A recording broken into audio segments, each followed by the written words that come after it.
Hi guys, this is your girl Caitlin and welcome back to the channel. So today I'm going to be giving you a guide to our 12-minute speedrun of Slavepens. This is purely for getting as much experience as you can as fast as possible. Obviously, if you haven't noticed, Slavepens seems to be quite popular at the moment, so I thought this would be a good one for you guys to see and show it from at least my point of view and my level of experiences. So very quickly, I'd also like to give a big thank you to Metagoblin for helping me recently. If you can't tell, there is a new microphone. Hopefully the sound quality is better for it. He's been a massive help. I don't know why you would be watching me if you don't know who he is, but if you do want to check him out, then there will be a link to his channel down in the description below. He's an absolute legend and does awesome stuff. So that all said, let's just absolutely crack on with this. It's a speedrun after all, so I'm going to try and keep this video short. So right off the bat, I will say one of the best things about this run is that it's really malleable. You know, you can take pretty much any sort of real class combination. I've done this with, double elemental shamans and no mages in the group and various other things. So, you really don't need a perfect setup by any stretch of the imagination, and all you have to do is just be a bit more sensible. That said, this first pool is again pretty simplistic. We've got the crabs, which are the best mobs in the instance because they do absolutely nothing, and then we have the Coil Fang Slave Handler. The Slave Handler is a little bit unique, as in he will pull the neutral mobs with him. As soon as he dies, the neutral mobs will run away and enjoy their freedom. So if you want to focus him down quickly and you're a single targeter, then he's probably the one to go for. Then we're straight in now to this second pull on the Coil Fang Champion. The Coil Fang Champions themselves are a little bit nasty as they have an AoE fear. So from a Shaman point of view, you can obviously see my Tremor Totem is instantly down whenever there is a champion around. And yeah, just single target them. One other way of doing this pull that we also do sometimes is just drag the champions sort of along with us for a little bit, just in case they do actually do a fear. But by then we're in Africa anyway, and there's nothing that can pull along with it. During this little bit of travel time, I will say the best thing to do when doing any kind of XP run or any speed run is to eliminate death entirely. So it's better to do smaller pools that are safer than it is to do big ones and risk deaths. So coming onto this pool here now, we're going to drink up because it's quite a large one, but it gives me a little bit of time to explain the good old Coil Fang Ray. So you can see my focus target right now is the Coil Fang Ray. Now, similar to the champion, it has a fear, but it's not actually a fear. It's a terror or horror effect, depending upon what term you want to use. As a result, you can't break it with a Tremor Totem, Will of Forsaken, Fear Ward, or anything like that. So as the Shaman, our job, as you can just see, is to shock it. We want to just focus it down as quickly as possible while simultaneously preventing it from getting any casts off. So we just wait a little bit and then we'll begin the AoE, and in that case we will just be focusing down the Ray while everybody else kills everything of significance. At this point, one of the things I will quickly say is in these runs I am leveling as elemental. I'd always advise Shaman to level as elemental. I just think it's better than enhancement, but obviously we're not exactly famously good for our AoE, so you might not see too many massive numbers, but when the moment comes I will explain what we can do as Shaman. So now that that pack is all dead and done, we're going to just run forward a little bit. Our mana's looking pretty good, but I can tell you that our AoEs are low. So at this point what we actually do is we're going to do a bubble pool on the Paladin. The reason for doing this is A, it's just a safer way of pulling to a certain extent, but B, it also means that our mana users can get the opportunity to drink, because obviously the Paladin is not taking any damage while he is bubbled. However, when he does do this, obviously he's not generating any threat, so literally, move if you want to, but otherwise hands off your keyboard until he's got some, in position. He'll cancel his bubble when he's ready, and then just wait for the consecrate. And then at this point we will do an elemental shaman totem twist. So obviously totem twisting is known from the enhancement point of view, as in Wind Fury, Grace of Air, etc. However, as an elemental, what we can do is, you can see I'll place my Fire Nova totem, that detonates. As soon as that detonates, I will then twist and place a Wrath totem or Totem of Wrath, which will give the crit and hit. Then when my fire totem is back up, I will twist down the fire totem, wait for that to detonate. As soon as that detonates, I will then replace the Totem of Wrath again, and that is the Elemental Shaman Totem Twist for AoE. A Magma Totem does do more DPS than this, however, it doesn't allow us to effectively keep down a Totem of Wrath while simultaneously having at least a semi-respectable AoE totem down at the same time. So coming onto these packs here, the Defenders do a Spell Shield. Spell Shield is actually quite common in Trash in TBC.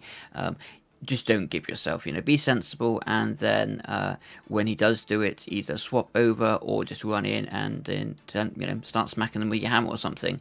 Any damage is better than no damage, so yeah, again, dead simple mobs, as you can see. As soon as the shield's up, we just go in and give them a little bit of a battering with our little hammer.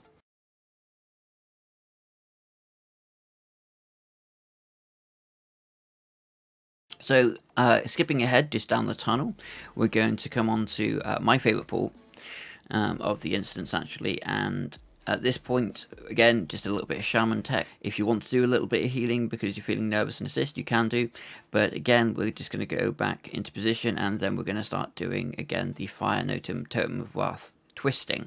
So again, just totem twisting, and as much AoE as possible.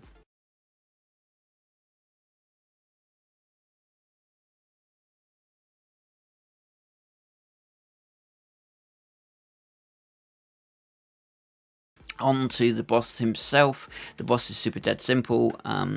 The only real thing that sort of matters to us, obviously beyond just your general damage rotation, is that he himself will be placing totems.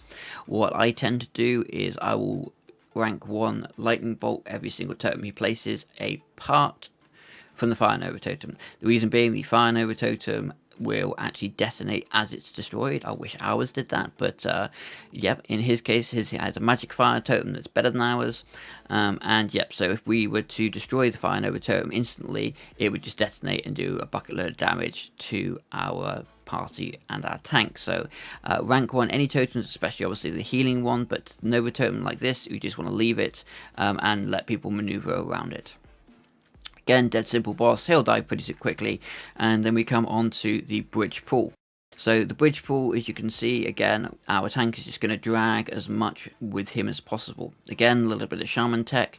What you kind of want to do here, where possible, is just break up the pool a little bit, slow the mobs down. It just gives him additional time before the tank needs to receive any healing, so you can slow them with Frost Shock, rank 1 obviously, don't max rank it because you get threat, you can Earthbind, whatever, just break the pool down a little bit, because he will eventually turn around and collect it all together.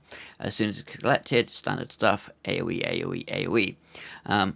Now, it's a case a little bit of where the patrol ends up being, how big this pool can be done. You can, if you get everything really, really down, pull both sides of the bridge, all of the packs. I think it's a total of 4 or 5 packs together. However, again, certainly when you're starting out, just do it in 2 pools. It's not a massive time loss.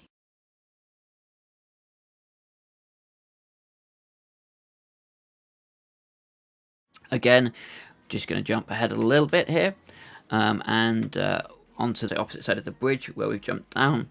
So this 3 pool here is, again, because they've all got independent patrols, sometimes they just line up poorly.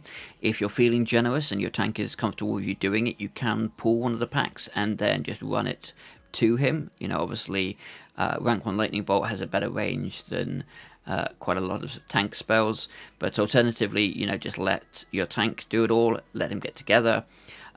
This is the one pool I would recommend you don't go in for totem twisting, at least initially, just because they have a nasty habit of rooting you and then doing AoE on top of you. So just staying back and doing as much damage from range, and let the other AoEs do the damage. Again, jumping forwards, we've got 2 defenders, but again, with these defenders, we're actually going to take them along with the crabs, and then again a ray pack. So the rays are the one we're going to be focusing on here, which again, chill, wait until everything's stacked up nicely.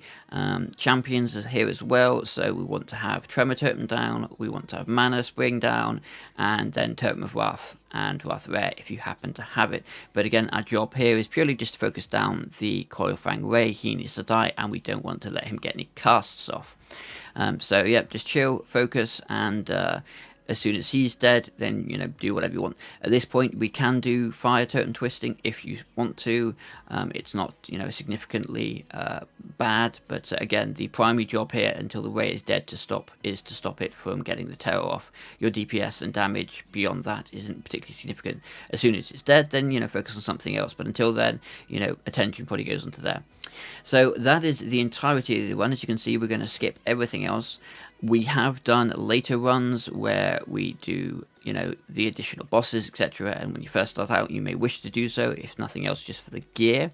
The reason we skip these later packs is, in particular, they have mind control, along with the fears, along with the terrors, and at that point it can become very, very janky. Obviously, it can be done completely fluidly, however, it's very hard to control and guarantee. So if you have any questions, then please let me know. I hope you've enjoyed this video. Going forwards, I will do something similar for Sethic and some of the 70 ones that you can do for rep rather than XP. Please feel free to like, subscribe, all of that good stuff, and if you're interested in seeing this happening live, then you can obviously always catch me at Caitlin_UK on Twitch.